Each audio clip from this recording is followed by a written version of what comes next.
Hi guys, Martin from Belief. I'm going to talk to you about some form options on your website. We're not going to discuss the Formally module. I just want to discuss, first of all, just the principles behind the borrowing PDF report, accessed via the resources menu here, and also some step forms. I've got a naked form here, just the naked, unstyled form, and I'm going to talk to you about that. The general fact find report. Now, we introduced these in, I think, 2008 or something, 2009 maybe. I was reluctant to do so. In fact, I don't think I was entirely reluctant initially because I don't think we had the data to support any kind of clear page objective, but certainly when we included them, we noticed something, and that is the subscription ratio dropped off.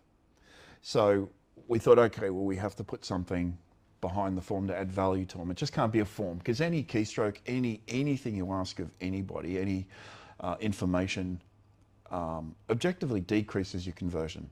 And it's significant. It's very, very significant. That is evident more so on landing pages than anywhere else. A huge number of people drop off mid-form. That is, they don't want to surrender details, and they don't want they don't want to provide their income. They certainly don't want to provide the address they live in. They're very reluctant to provide their mobile phone number. Why? Because well, first and foremost, these people are reluctant to surrender any personal detail for any reason, and second is there's just a proliferation of fraud and mishandling of information and things like that. Even if it's an unknowing bias or reluctance, people just know you don't hand out information. So we had to stick something behind that. Now, our general fact find report, and we did this, I think, in 2009 or 10, is we put a PDF report on the back. So somebody submits this information, it returns data straight away. This is old. This fact find report is well and truly, this version of it is probably 6 years old now. But it sends an individual a PDF report. It's got their name on it. It's customized to their resolved LVR and all sorts of things.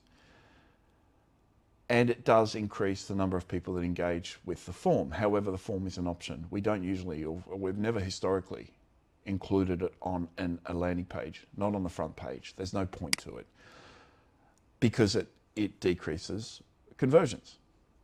So I'm going to run through it just very quickly. I'm just going to type in details, basic details. This is a development site we've got, so it's going to return dummy data. Let's say we're a first home buyer. Value of the property, 1 million. Required borrowing, let's say 750,000. How would you describe your credit history? Now, first of all, you'll note that it's conditional based on these options here. First home buyer, refinance, investment borrowing. So the questions returned are determined by that selection, and that applies throughout the form. The reason we built the form vertically with stepped conditional logic expanding the form is because it's a short form, first and foremost, but also because the sense of completion is closer. A psychological condition that means, okay, I'm not on a new page, it's just a simple form, it's not going to go forever, I'll just punch through it. So yearly income, we always make the point here, it's optional because there's no reason for you to know this. Let's make it just 100,000. That's not 100,000, is it? That's 1 million. That's a big income. Notice here also, would you like a no obligation discussion? We stick that on most forms. And that's populated from Outlook, and if they do make a booking there, it's going to send through to your Outlook calendar. Every form on your website should be integrated with Outlook. What's the point of having a form if it doesn't perform a function? I won't go into that now, but it's a basic form. It takes 7 or 8 seconds, I guess, to complete, maybe 10 or 12 seconds. Send me the report, send me my report. Again, that will send me a PDF. Now, we're only able to resolve certain information, and that's on the basis of, first of all, what type of borrowing they're doing. I won't go into yabby yet because I'm going to talk about this and how to run through this in another video. I just want to show you basically kind of how it works. And send me my report. It'll take about 3 or 4 seconds, right? And then it returns a page like this. It starts the top of page. Obviously, thank you, Martin. We know the individual's name now. That's recorded in Yabba. You know that individual. 750, 5.18 over 30 years. Next few minutes, you receive PDF documents. So we look at, based on the OVR, what kind of borrowing they can expect. We return a few graphs with comparative extra rates and stuff like that. Now, we don't have a thumbnail in this video. It's just a demo. I don't know what video it is, but it's a video nonetheless. Right? Escalation of commitment. What comes next? You have to provide a video. We don't want people to escape the funnel process. We need to take them somewhere and have them do something. This example text block is defined by you on the basis of, again, those questions that are asked, and you will include links in here that take them somewhere because we don't want to lose them. Right? An individual doesn't know where to go. Once they start a funnel, they rely on us. It's a digital handshake. That subscription, is the digital hello.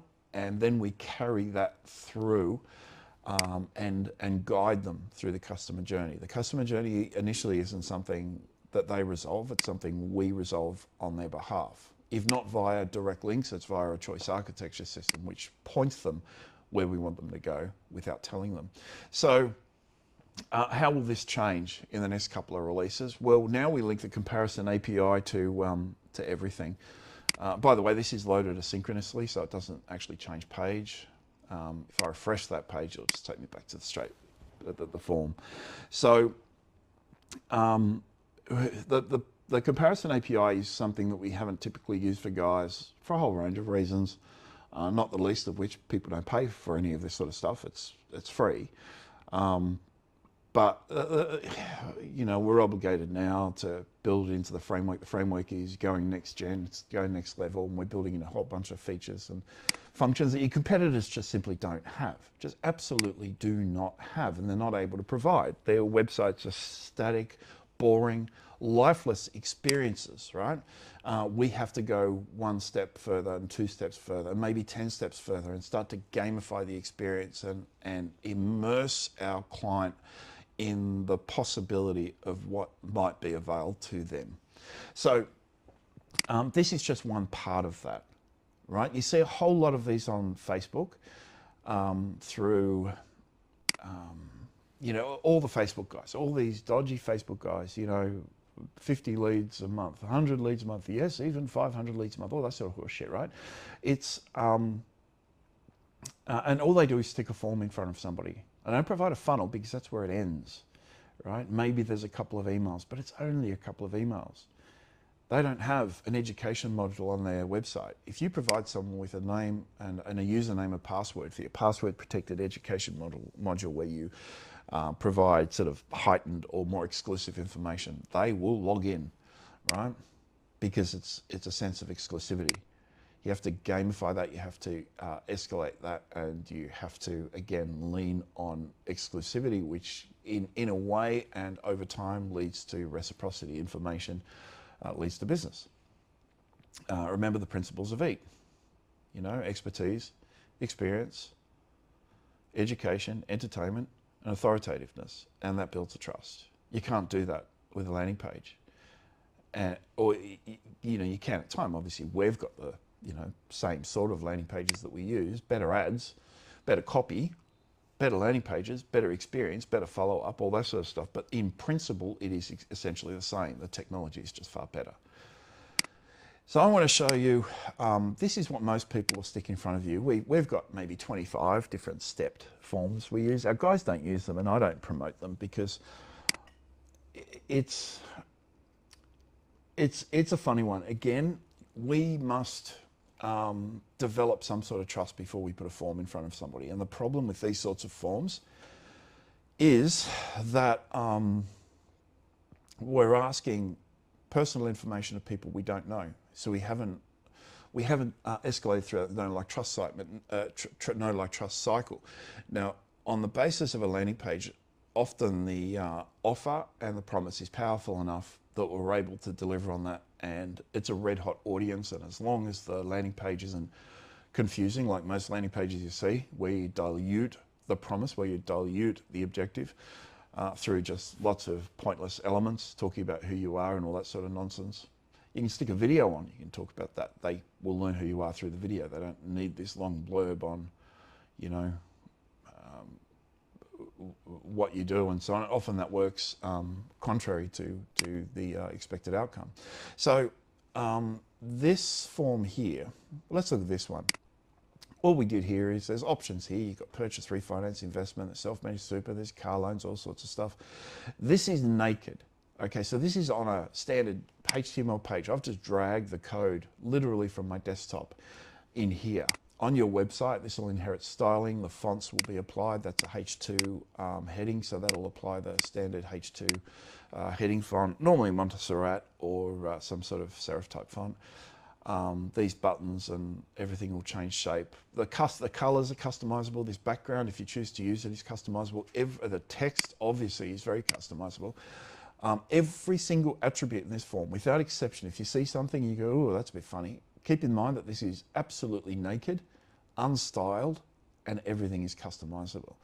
So the way these work, right? And I'm going to be critical of the experience broadly in the market right now, and that is, they ask people to type in dumb things. You might remember I did a bunch of screencasts where I criticized one bonehead for constantly, we're not verifying that a field was a number field, for example. So you could enter a string of alpha text into what's the value of your home loan and things, and buttons didn't work. He didn't cycle to the next panel. And as I record these things, he goes through and I don't know, makes corrections and changes, but they're still garbage. Like, and the experience broadly in the industry is really poor, and that's because people lean on generic technology. It's not purpose-built. It's not focused towards the finance industry, so it doesn't do what we want it to do. So I'm going to show you the basis of this. Now, this is the same form that has been in our free plugin. Well, it's one of the, I think we put 5 forms in the free plugin. So it's one of 5 we put in the free plugin, which includes free landing pages. It's better than what people are paying for. There's just no question about it. And I just want to run through it and just show you how these things are meant to work. In a couple of days, I'll be running through this particular form and how it integrates with Formally and how to access it via modals and how to put it on landing pages and how to drag it into any page on your website and all that sort of stuff. So let's say we're doing a purchase. How much for a deposit? We don't ask for a numeric value because it's pointless. And this is why I don't like forms. What's the point of asking this stuff? The purpose of a funnel is to qualify you. It's to qualify the broker, not to qualify the candidate, right? The first thing we should be doing is asking name and email. I'll talk about that at the end. The very first thing, because as they go to the next form, we submit those details. They'll have an email by the time they finish the form with a link to more information, with a link to some other gamified resource and so on. But what's the point? Are we going to disqualify somebody on the basis of 10% or less? You know, they might have a guarantor, they might have accidentally clicked purchase rather than investment. They might have another couple of properties on the side. We don't know anything about these people. And the small number of questions we ask in these forms is not suitable or not appropriate for qualifying them in any way. And that's why at the end of these forms, and it's why 100% of them on the market are non-compliant, because the Privacy Act is really clear.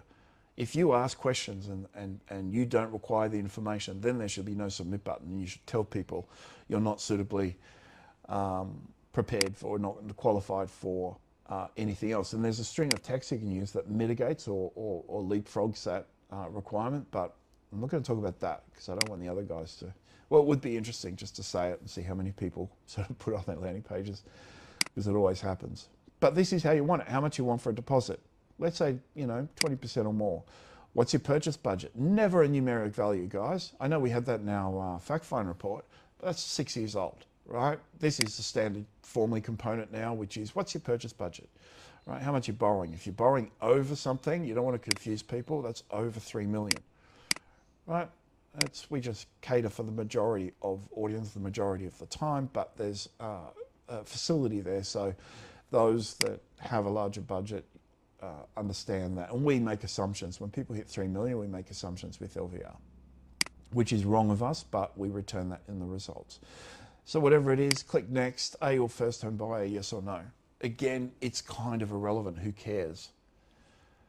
I guess it mandates the inclusion of a state, because if we return state-based first home buyer information in the PDF report, it becomes relevant.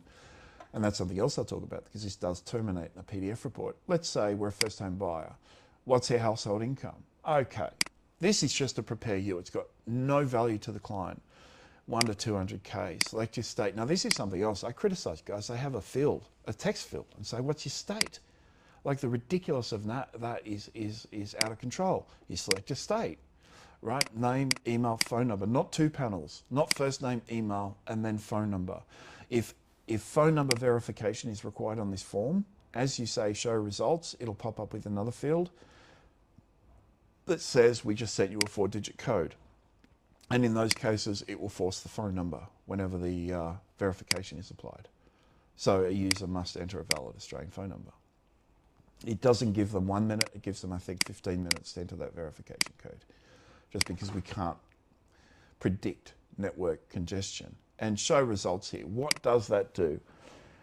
This is obviously changed about a month ago with our step forms. It'll access a comparison API based on the data provided. It'll return various types of products. It'll return, I can't show you this because it's just a naked HTML. It's not actually linked to anything.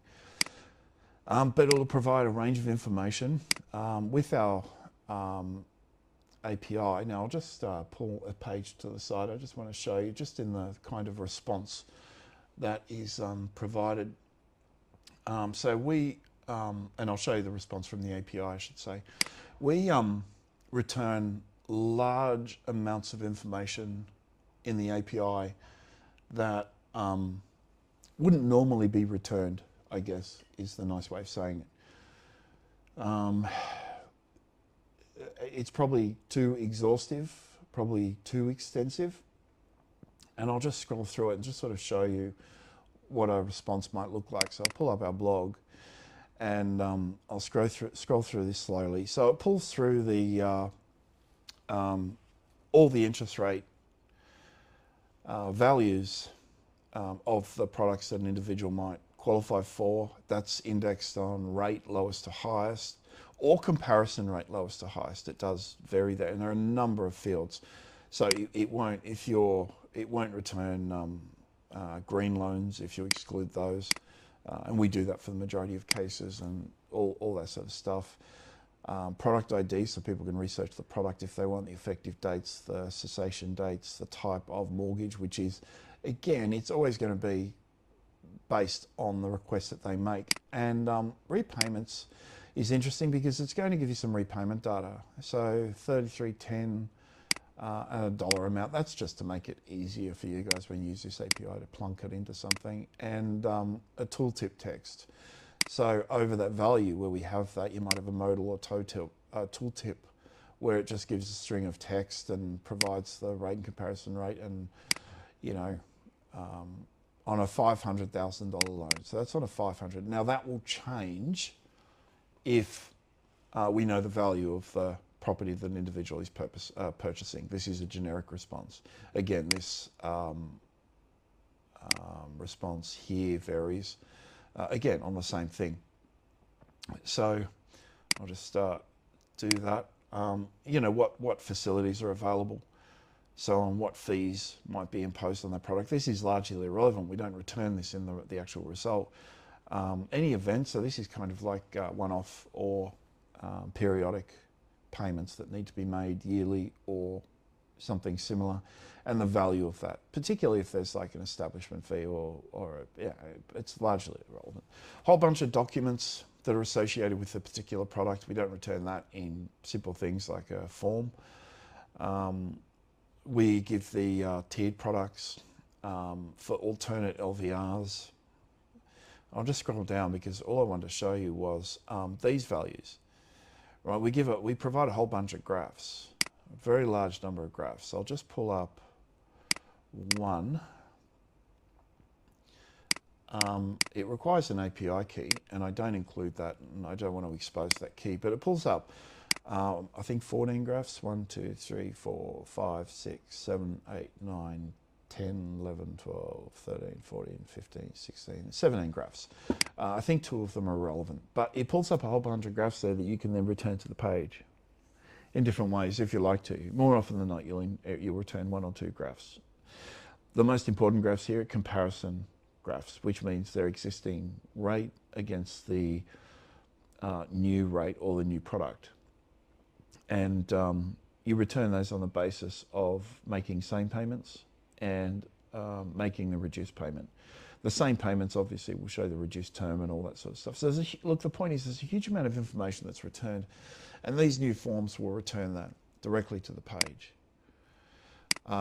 This obviously includes, when it's included on our formerly client websites, it includes the calendar booking, and it includes it in the format that is, I'll just pull this aside here. It includes that in a format that is similar to Calendly, in that it, and people lean on Calendly, I don't know, because it's an offsite resource. So it pulls it up. You won't have to enter the name and email and all that sort of dumb stuff again, because we know it. It's another thing I get irritated about with these offsite calendars is it's that easy. Click 2 boxes. I want to talk on this date and this time, and in this case it'll be make appointment. But that button is returned, that option is returned once these details have been submitted, and it will return that asynchronously, so it will just replace that with the booking.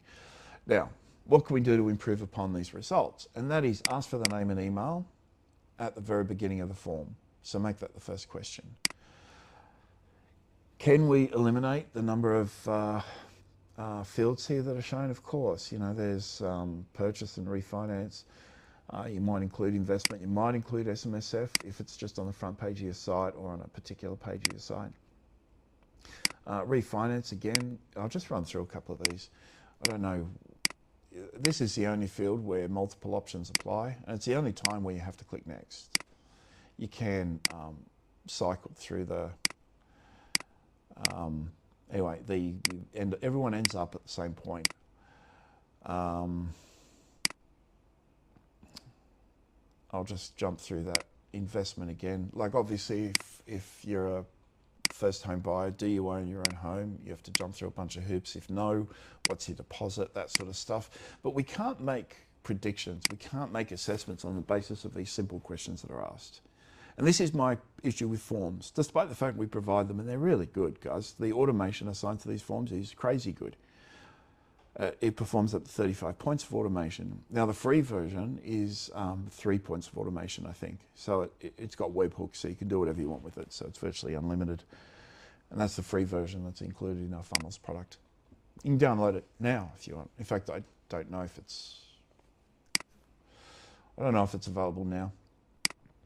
We pull it offline all the time, just when it becomes saturated and we end up providing a ton of support. We just pull it offline to stop phone calls coming in. So lots of options.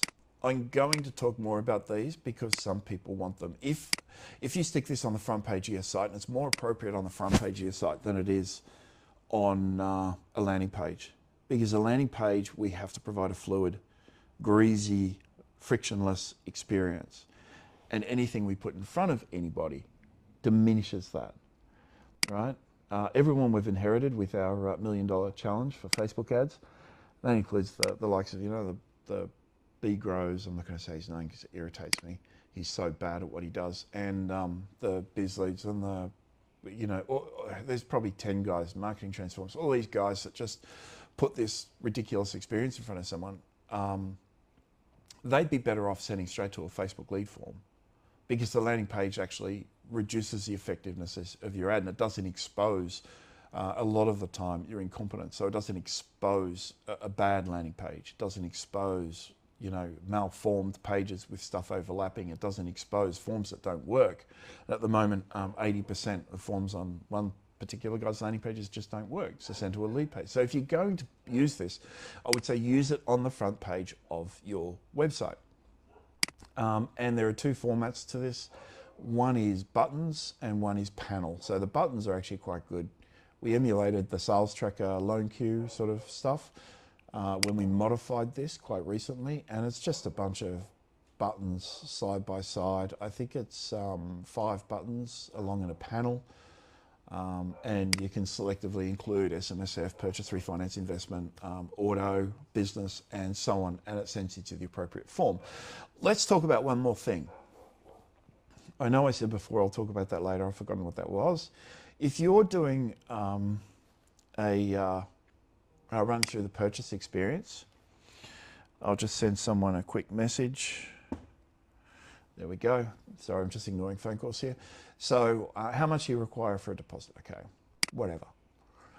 Okay, purchase budget. That's probably important. Actually, I've got the wrong, it's better to run through investment, because if will this be your first investment property? Okay, do you own your own home? Yes. Okay, this question can be replaced with an address field. So a user enters their address. Why don't we have that?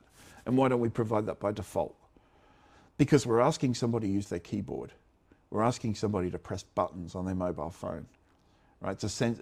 A user will experience a sense of frustration when they're required to provide details, and this is explicit or revealing details.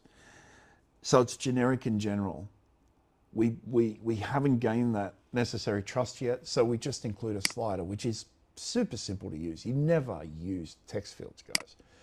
For this sort of form, especially on a landing page, I don't think I've ever used the text field in my life on a landing page. I've always used sliders, right? And the reason being is you're using it to drag that wherever they need it to be, on a mobile or whatever. And that's a free plugin.